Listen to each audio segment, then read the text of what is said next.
Hello and welcome back for the third in my series of videos on VEXcode IQ blocks programming. This is the third video in the series. My name is Chris Calvert and this is simple autonomous movement. So up until now we've looked at some basics of using the controller. So in the first two videos we did some basic robot configuration and also setting up the controller with some simple semi-automation, so moving a lifting arm to a predefined position with some simple button presses. Now we're going to look at some autonomous programming, so making the robot move around by itself without using the controller and just using some feedback from some of the sensors that are on board the robot. You know, automation is a big part of why robotics exists, and it's a massive part of the VEXIQ Challenge and the VEX Robotics competition. So in VEXIQ Challenge, you've got the programming skills challenge where you cannot use your controller. The robot does need to be fully automated, so it's important to be able to master these skills.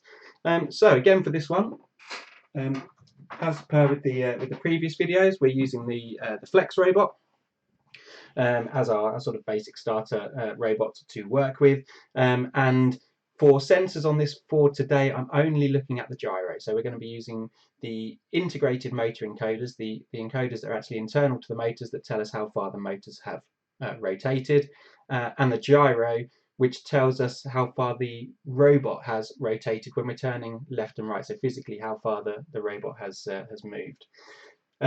So let's crack on and get some basic setup done. So I'm going to flick over to the VEXcode view. And we just need to do the same sort of robot configuration as what we've done in the first two videos. So I'm going to go through this reasonably quickly because if you need to know more about robot configuration, you can check back to the first and second video in the series. So first thing I'm going to do is add a drivetrain, and my left motor is in port 1, my right motor is in port 12. And I'm going to add the gyro. Going to have a quick chat about the gyro and why it's better to use that. You don't have to have a gyro on your robot. VEXcode is capable of reasonably accurately allowing your robot to turn without using a gyro, but I'm going to quickly try and explain why it is a better thing to use the gyro. Let me untick this so you can see what happens if I don't configure a gyro. I'm untick gyro, and it takes me to this screen here, which has got a whole bunch of configuration stuff. Now this one, the wheel circumference, you will see that regardless of whether you have the gyro or not. Let's just think about that for a moment. So there's a small IQ wheel, and here is let's have a look, a slightly larger IQ wheel. And you can imagine why this is important to the robot, because when you have a block in your code that says drive forwards for 200 millimeters, the motor's going to need to rotate more times for this smaller wheel to achieve 200 millimeters because the circumference is less. So it's going to roll less distance for each rotation that it does. It'll need to rotate the motor more for this one than it does for this one. So if you don't correctly configure those, your robot won't travel the correct distance. 200 millimeters is the standard size that's included with an IQ Super Kit. And there are some other sizes there on the drop down as well for the other IQ wheels, but that needs to be on 200. Now these bits here, track is the distance between the center of the left and right wheels of your robot. And so it's the width between the robots, and wheelbase is the distance between the front and the back wheels. The reason that these two things are really important if you are not using a gyro is because that's what VEXcode is going to use to calculate how far it needs to turn the wheels forwards and backwards on each side to make that rotational movement. I can use a little image here to try to explain that a little bit better. So two really basic top-down images of different robots with different tracks. So the track is the distance between the center of these wheels and the center of these wheels. And I've got a small, narrow wheelbase and a wide, over-exaggeratedly wide wheelbase there as well. And what we're looking at here is how far this wheel is going to have to travel forwards if we wanted to turn right 90 degrees. If we want to rotate right 90 degrees, let's say, how far is this wheel going to need to travel to get to this point? And so I've put these little circles on this image so you can see that for the wider track, it's got to travel a lot further. And so VEXcode needs to calculate more motor turns on the wheels to travel that distance and make that turn. If you don't get those numbers accurate, your turns won't be accurate. And if you aren't using a gyro and your turns aren't accurate, you can then start to fine tune those numbers. So back to this VEXcode blocks. Let's say, for example, your robot doesn't quite turn far enough. When you tell it to go 90 degrees, it only goes 80 degrees. Try making your track width bigger, because then it's going to make the motors rotate a little bit more and it might turn a little bit more. You can try and fine tune it there. You don't need to do any of this if you have a gyro, because the gyro is a sensor that's actually mounted on the robot, and it's not interested in how many times the wheels have turned at all. All it's interested in is when the robot has physically made 90-degree turn, when the actual body of the robot has turned that far. So that's why it's better to use a gyro. Another reason for using a gyro is that when you are using this configuration method, so no gyro on the robot, and it's calculating how far the motors need to turn the wheels, it doesn't know if the wheels have slipped on a surface or not. So it's doing it in sort of using ideal world. The friction was perfect and everything was perfect, and my wheels didn't slip at all. And so if you imagine having your robot on a slightly sort of dusty or sandy surface where the wheels are going to skid more, that's going to become less and less accurate. Whereas if you're using the gyro, it'll just keep turning the wheels until the robot has physically gone that far. It doesn't matter how long it takes. And so much better to use a gyro if you can. So let's go back a screen there, and I'm going to add my gyro back in because it's good to use that. So I'm going to put that in port 4, and then you can see now I've got a similar configuration window, but it's got a lot less options. All we've got is the wheel circumference, so the wheel size circumference there, and the gear ratio. So the gear ratio, again, you can see how that would be important, because if 1-to-1 gear ratio with a 200mm circumference wheel, one rotation of the motor is one rotation of a wheel, and if it's 200mm circumference, that means one rotation is 200mm travel. And so VEXcode can work out how many rotations those motors it needs to do. If you had a different gear ratio, it's important to get it in there so that VEXcode knows how many rotations of the wheels, or how many rotations of the motor to give to go through that gearbox and turn the wheels the right amount. Okay, so I'm just going to change the direction of my robot. If you look back in the previous videos, you'll see why we need to do that. And that's my drivetrain configuration complete. The only other thing I need to do is add my lifting arm motor. So I'm in port 10 for that. So I just whizzed through that a bit there. So I'm going to add a motor under add a device, port 10, and then give it a good sensible name. So in this case arm, because it's my lifting arm. And that's all I need to do for that. Because this is a fully autonomous program, I'm not going to put the controller in like I've done previously. Don't want to use the controller at all. You can put it in. It doesn't really make any difference, other than the fact that if you have a controller in there, your robot will need to have that wireless connection to the controller, i.e. the controller needs to be switched on before the autonomous code will run. And so there's really no point in having the controller in there if you want a fully autonomous program. You just leave it out. That way, as soon as you run the program on the robot, regardless of whether the controller is switched on or not, that autonomous code will run. Okay, so that's my basic configuration done. That's all I need to know. So now on to doing some coding to make the robot move. So when you're doing autonomous programming, you normally, if you're talking about it from sort of like the perspective of the VEXIQ challenge, and you've got a specific task that you need to do, you will generally know how far your robot needs to travel, how far it needs to turn, and so on for you to make the next travel to the next object. And that's exactly what we're going to do here.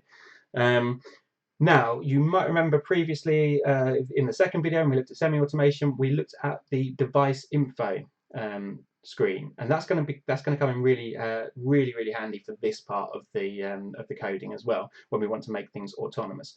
There are a number of ways you can go about working out how far your robot needs to travel.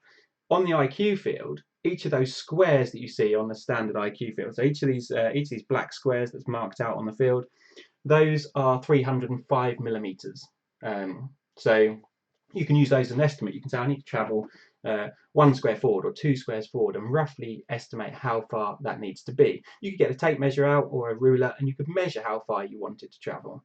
You can also use the device info screen. So let me show you how that is useful. Let's just switch to my brain view. Okay, so I've got a brain here on the desk. I'll turn that one on, and I want to go into the settings menu, so press X, so the X button on the brain to go into settings, and then I want to go into the device info screen. And to get a rough idea of how far you need to travel, you can almost just push your robot along on the ground the distance that you want it to go and read this data back. So I'm just going to lift this robot off the ground slightly so I can turn the wheel. But as I push my robot forwards, you can hear the motors turning there, and as I push it forwards, now I've got a reading of how many turns those wheels, that motor needed to do to travel the distance I wanted it to go. So let's say, for example, I push my robot forwards and it was 2 turns, so 2.2 here. My robot's got 200mm wheels, so I can do 2.2 times 200, and that will tell me how many millimeters I need to put in my code for the robot to turn. So you can use this screen to kind of take some of that guesswork out of the equation. So what I'm going to do now is work out how far I want my robot to travel forward. So let me flick to this view. So I'm going to start at the back of the field here, and I want my robot to come forwards, and just for now, just get far enough forward so that the object is in between the forks of the lifting arm. So to do that, what I'm going to do is turn my robot on. I'm going to go into my device info screen, choose one of my drive motors, so mine are in ports 1 and 12, so port 1 will be fine. I'm going to put it where I'm going to start, and I'm going to push the robot forwards until it engages with the object, and then without spinning the wheels anymore, take a look at the screen, and it tells me that that was 1.77 turns. So now let's start putting the code in.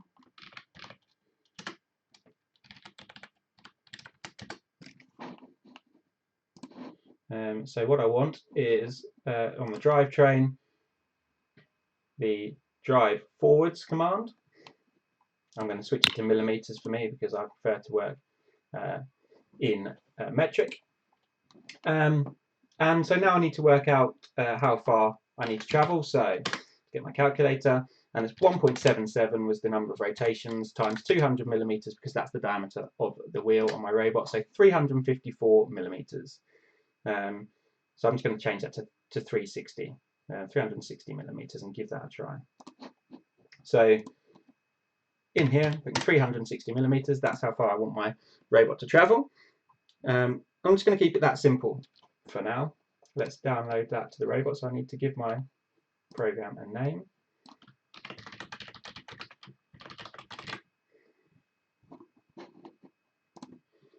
Connect to the robot using the USB cable.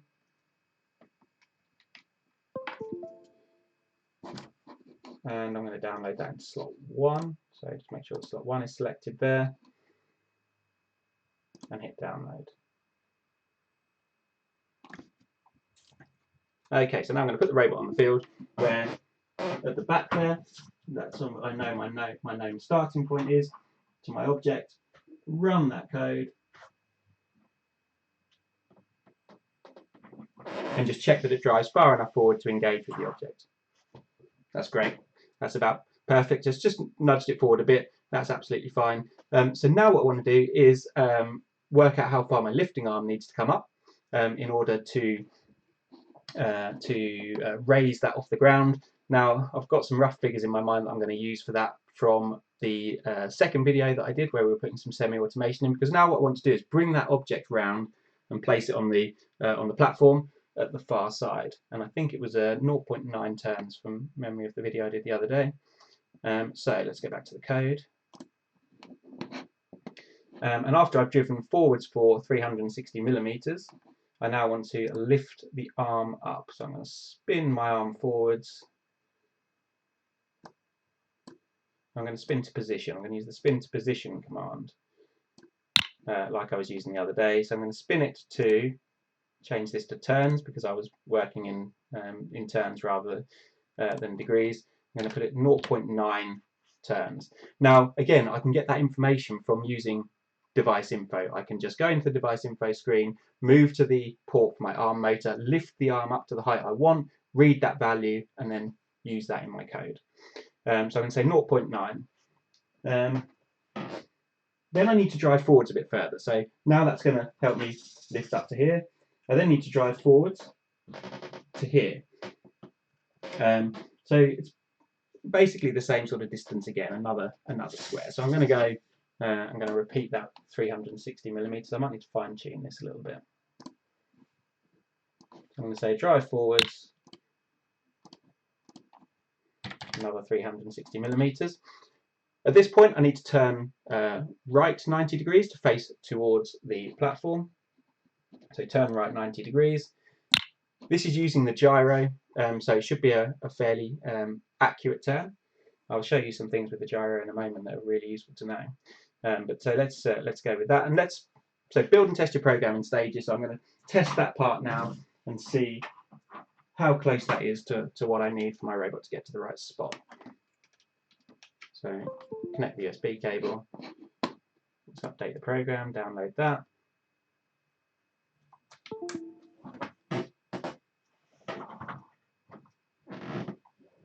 Okay. Switch back to my robot focus there. And run the program. So the first move is to move forwards to the object, then to raise the arm. Now another move forwards and then turn towards the platform. And that's not too bad. Perhaps my second move forward is a little bit too far because I've probably overshot the platform a bit. I would say 40 millimeters too far over. So I'm going to dial this one down. That's my second forward. Dial that down to 320. And now I need to drive forwards to the platform. So I need to work out how far that is. Again, I'm going to use the device info screen to help me do that. So from this position, I'm going to go back into device info.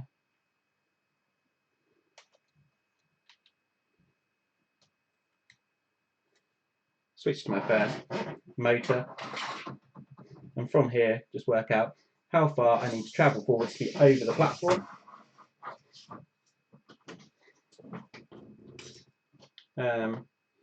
So 2.3 turns.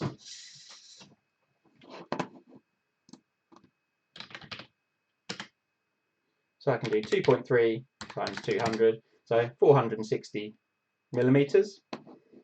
So again, drive forwards. Again, I'm going to be in millimeters. Useful tip actually, if you change your drop down here to millimeters, then it will always be millimeters when you add it, to save you having to change it every time you put it in the code.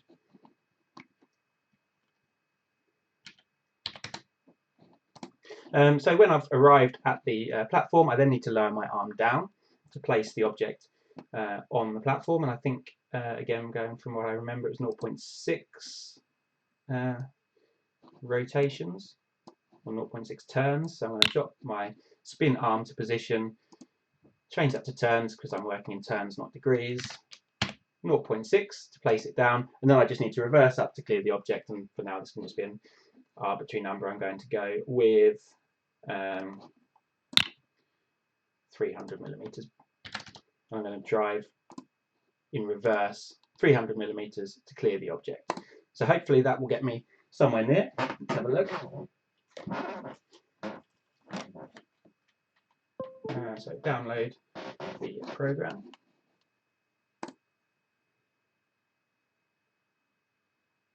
Okay.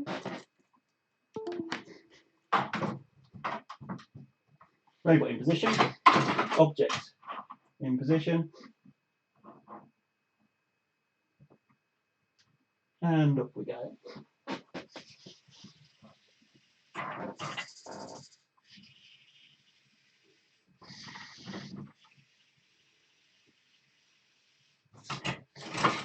So overshot the platform a little bit there. So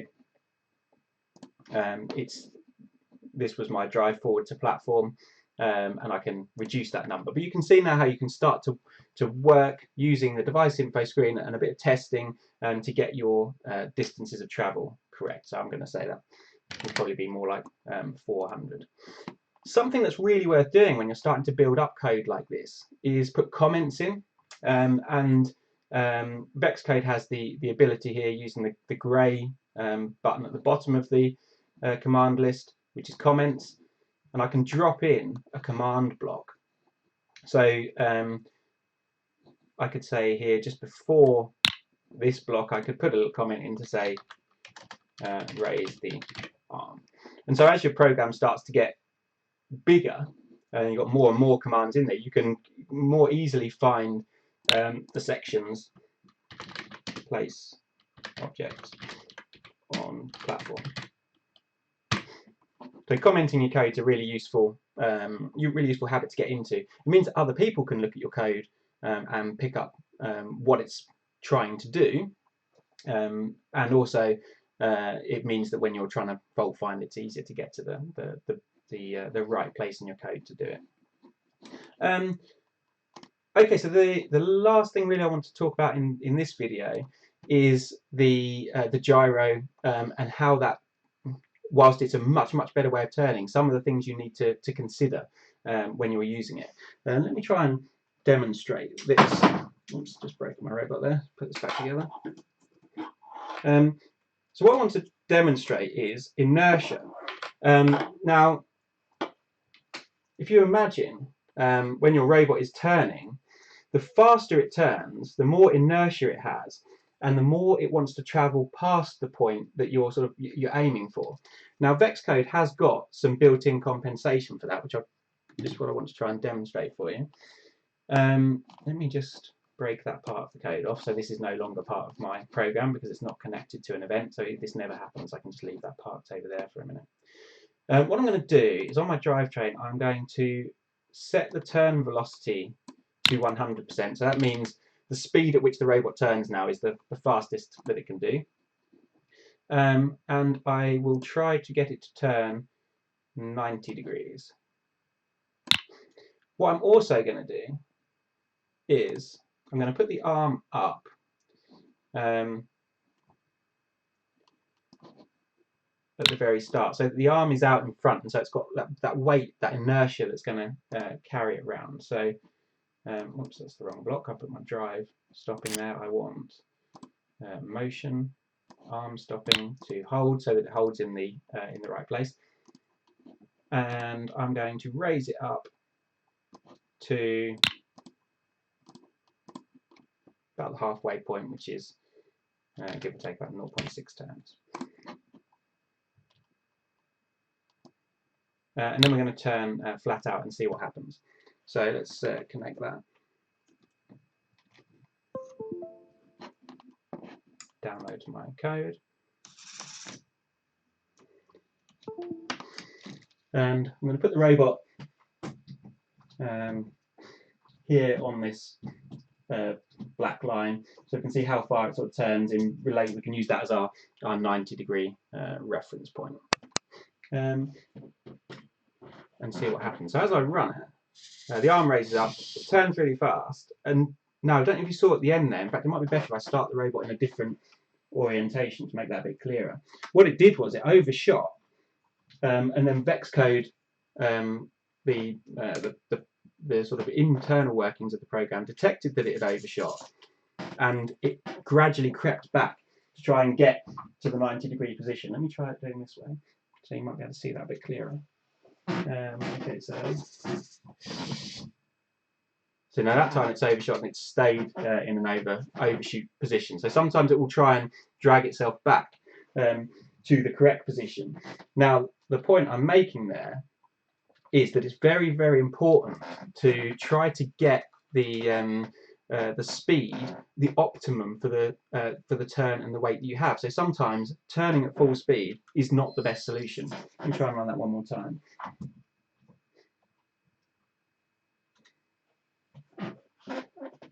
Yeah, so that comes down.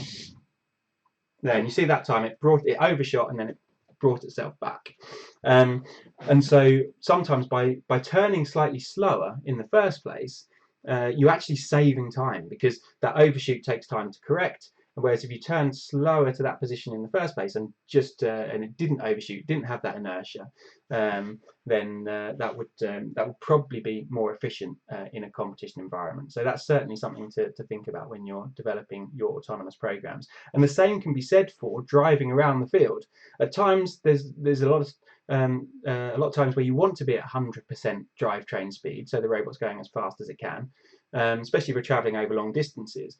But you might want to do you want to gradually decelerate or accelerate to that speed, because again, you don't want to overshoot. You don't want to get to the target and then the robot sort of skids to a stop and goes slightly further than you want. If you were going slightly slower, especially towards the end of the travel, then you can try and be a bit more accurate with your movements. So hopefully that's a really useful introduction to autonomous programming. We're going to go into a bit more depth on those in later videos. My next video will be on displaying information on the screen. So the LCD screen that is on the brain, you can use that for feeding back data from sensors, and it's really helpful for debugging your program. So the next video, which will go live in a couple of days, will be on displaying data on the LCD screen. I hope this one's been useful, and please join us for more videos soon.